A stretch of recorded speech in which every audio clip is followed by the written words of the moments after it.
എനിക്ക് ഒത്തിരി ഭീഷണികളുണ്ടായിരുന്നു. എനിക്കും അച്ഛനും എന്നെക്കാളും കൂടുതൽ മാനസികവിഷമം അനുഭവിച്ച അച്ഛനായിരുന്നു. ഇതെന്തിനാണ് എന്നെ വിളിച്ചതെന്നുള്ള പേടിയാണ്.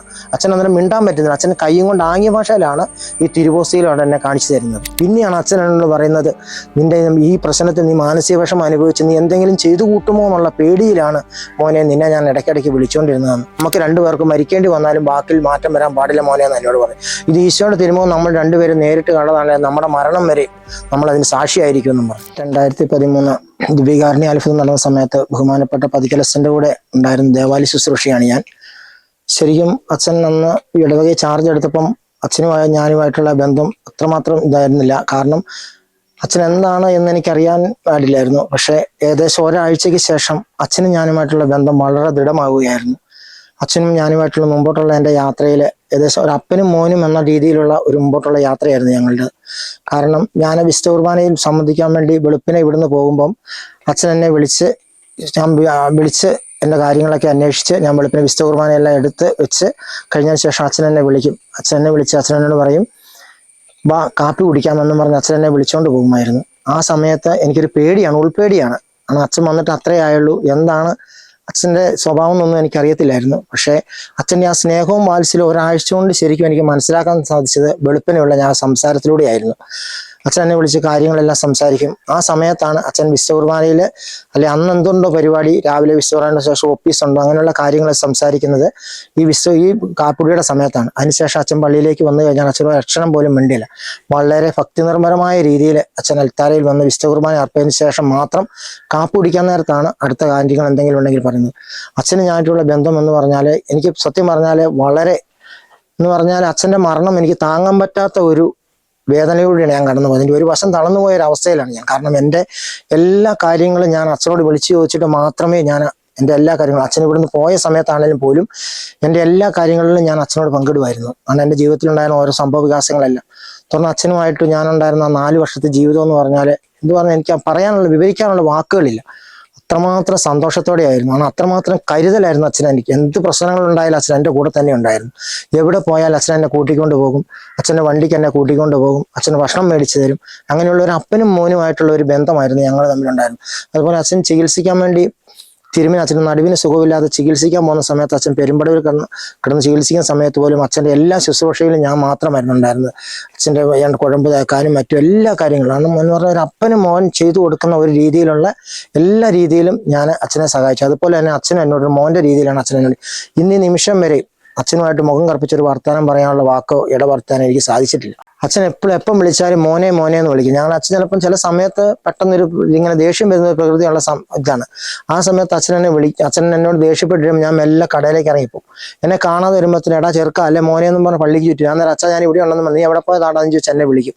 ഞാൻ പറഞ്ഞാൽ ഞാൻ താഴോട്ട് പോയതാന്ന് പറയും. അന്നേരം അച്ഛനോട് പറയുമ്പോൾ ആ കാപ്പി കുടിക്കാം അങ്ങനെ പറഞ്ഞിടാ ഞാൻ ലേശം ദേഷ്യമുള്ള ആളല്ലേ നിനക്കറിയത്തില്ല എന്നൊക്കെ ചോദിച്ച് അതുപോലെ എന്നെ സ്നേഹിച്ച് വളർത്തിക്കൊണ്ട് വന്ന ഒരാളായിരുന്നു ബഹുമാനപ്പെട്ട പതിക്കലച്ചൻ. എനിക്ക് ഞാൻ എൻ്റെ ജീവിതത്തിൽ ഈ 23 കൊല്ലത്തിനുള്ളിൽ എനിക്ക് ഏറ്റവും എന്നെ അടുത്തറിഞ്ഞതും അത്രമാത്രം എന്നെ സ്നേഹിച്ച് ഒരപ്പന് തുല്യം എന്നെ വളർത്തിക്കൊണ്ട് വന്ന ബഹുമാനപ്പെട്ട പതിക്കലച്ചനാണ്. ദിവ്യകാരുണ്യാത്ഭുതം നടന്ന സമയത്താണേലും അച്ഛൻ അത്രമാത്രം കരുതലോടെയാണ് എന്നെ സംരക്ഷിച്ചു പോകുന്നത്. കാരണം എനിക്ക് ഒത്തിരി ഭീഷണികളുണ്ടായിരുന്നു. എനിക്കും അച്ഛനും എന്നെക്കാളും കൂടുതൽ മാനസികവിഷമം അനുഭവിച്ച അച്ഛനായിരുന്നു. അച്ഛൻ ചെയ്ത് തട്ടിപ്പാന്നും കപ്പ്യാർ ഒപ്പിച്ചതാണെന്നും പറഞ്ഞ ഒത്തിരി വേദനകളും വിഷമങ്ങളും അച്ഛനെ മാനസികമായിട്ട് ഒത്തിരി പീഡനങ്ങൾ സഹിച്ചുകൊണ്ട് വന്നു. അതുപോലെ തന്നെ എനിക്കും എൻ്റെ ജീവിതത്തിൽ ഒത്തിരിയേറെ വേദനകളും വിഷമങ്ങളും ആ കാര്യത്തിൽ ഉണ്ടായപ്പോൾ പോലും എല്ലാം എനിക്ക് താങ്ങും തണലുമായി നിന്നത് ബഹുമാനപ്പെട്ട പതിക്കലച്ചനായിരുന്നു. ഞാൻ ഇവിടുന്ന് 2.5 കിലോമീറ്റർ എനിക്ക് പള്ളിയിലേക്ക് പോകാൻ വേണ്ടി ആ സമയത്ത് അച്ഛൻ എന്നെ കാത്ത് പള്ളിയുടെ അവിടെ നിൽക്കുമായിരുന്നു. എൻ്റെ ബൈക്ക് കയറി വരുന്നത് നോക്കി എനിക്ക് എന്തെങ്കിലും സംഭവിക്കുമോ എന്നുള്ള പേടി. അച്ഛൻ എന്നോട് പറഞ്ഞു, മോനെ നീ പള്ളി വരണ്ട, വെളുപ്പിനെ വരണ്ട, നീ വിശുദ്ധ കുർബാന സമയാകുമ്പത്തേനും വന്നാൽ മതി എന്ന് പറഞ്ഞിട്ട് അതുപോലും ഞാൻ ഗൗനിക്കാതെ ഞാൻ ഈശോയുടെ സന്നിധിയിലേക്ക് വന്നു. അതിപ്പോൾ അത്ര പോലും എന്നെ സംരക്ഷിച്ചു വന്ന ഒരു അച്ഛനായിരുന്നു. അന്ന് ഭീഷണി എന്ന് പറഞ്ഞാൽ മൊബൈൽ ഫോൺ വഴിയാണ് അന്ന് എനിക്ക് ഭീഷണികളില്ല. അന്നുണ്ടായിരുന്ന മൊബൈൽ ഫോണിൽ എനിക്ക് വന്ന നമ്പറുകളെല്ലാം ഞാൻ അച്ഛൻ്റെ കൈ കൈമാറിയിരുന്നു. അച്ഛനോട് നമുക്ക് കേസിന് പോകാണ്. ഞാൻ പറഞ്ഞ അച്ഛൻ കേസിനൊന്നും പോകണ്ട, പിന്നെയും പ്രശ്നങ്ങളാവുകയുള്ളൂ. അങ്ങനെയാണ് ഓരോ ഭീഷണികൾ ഉണ്ടാകുന്ന സമയത്താണ് അച്ഛനും ഞാനുമായിട്ട് ഇങ്ങനെ കാര്യങ്ങൾ സംസാരിക്കുന്നതുമല്ല. തിരുമുഖ ദർശനം ഉണ്ടായത് അച്ഛൻ വിദേശത്തു നിന്നുണ്ടെന്ന ഓസിയാണെന്ന് പറയണം, അത് അച്ഛൻ ഉണ്ടാക്കി തട്ടിപ്പാന്ന് പറയണം. ഇങ്ങനെയുള്ള കാര്യങ്ങളൊക്കെ നീ മൊബൈലിൽ കൂടെ പറയണം, നീ അച്ഛനും കൂടെ ഉണ്ടാക്കി തട്ടിപ്പാണെന്നും പറഞ്ഞാണ് ഭീഷണി ഉണ്ടായത്. നിന്നെ തട്ടിക്കളയും, നിന്നെ കൊന്നുകളയും, വണ്ടി ഇടിച്ചു കൊല്ലും എന്നുള്ള കാര്യങ്ങളൊക്കെ പറഞ്ഞായിരുന്നു ഭീഷണി ഉണ്ടായത്. ഡിവോഴ്സിൽ പ്രത്യക്ഷപ്പെട്ട സത്യമല്ല എന്ന് പൊതുജനങ്ങളെ ബോധ്യപ്പെടുത്തുന്ന രീതിയിൽ പറയണം, എന്നെ പ്രസ് ചെയ്ത് പറയിപ്പിക്കുക എന്നുള്ള ഉദ്ദേശത്തോടു കൂടിയാണ് എനിക്ക് ഭീഷണികളെല്ലാം ഉണ്ട്. പക്ഷെ ഞാൻ ഒരു വാക്ക് പോലും ആ കാര്യത്തിൽ മാറ്റമില്ലാതെ തുടരുകയായിരുന്നു.